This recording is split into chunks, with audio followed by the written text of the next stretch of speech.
Comrades and friends, in October 1981, I identified myself for the first time as a person with an emotional disability when I traveled to Detroit for the All People's Congress, the ancestor of today's People's Power Assembly.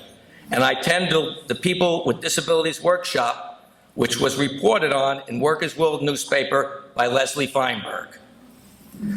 I then joined the Workers' World Party Disabled Caucus in 1981, which was led by Betsy Gimbel, who succeeded in the struggle to force New York City buses to have wheelchair lifts.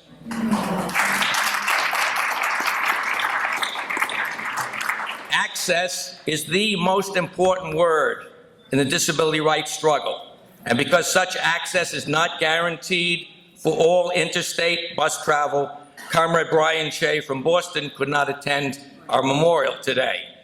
We have work to do on this. I met Leslie Feinberg in the 1970s in New York City.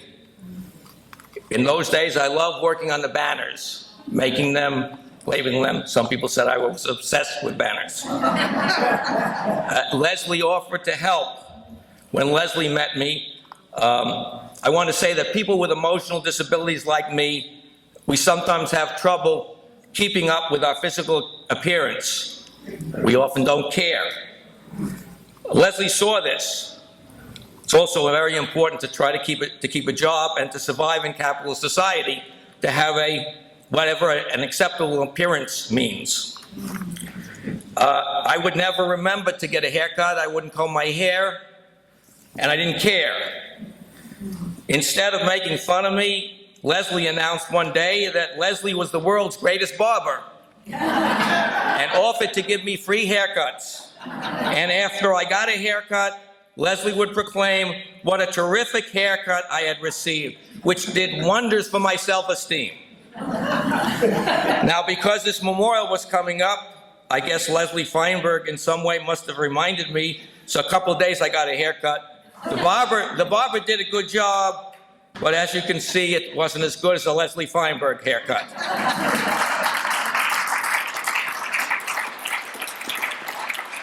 In 2006, the deaf students at Gallaudet University in Washington State rose up when the university threatened to hire as president a racist and anti-disabled bigot as president. They occupied the university. They established 10 cities. Deaf people in 700 cities in the world also established 10 cities.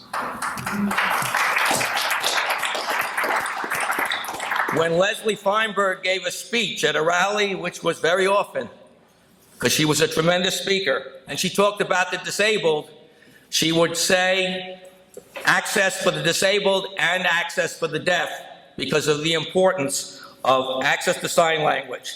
And Leslie wrote the article in 2006 in Workers' World newspaper on the struggle at Gallaudet, and it's featured on the great, wonderful display that Roland made over there.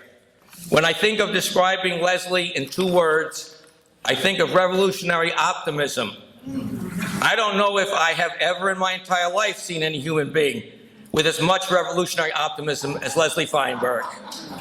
Nelson Mandela once said, "I am fundamentally an optimist.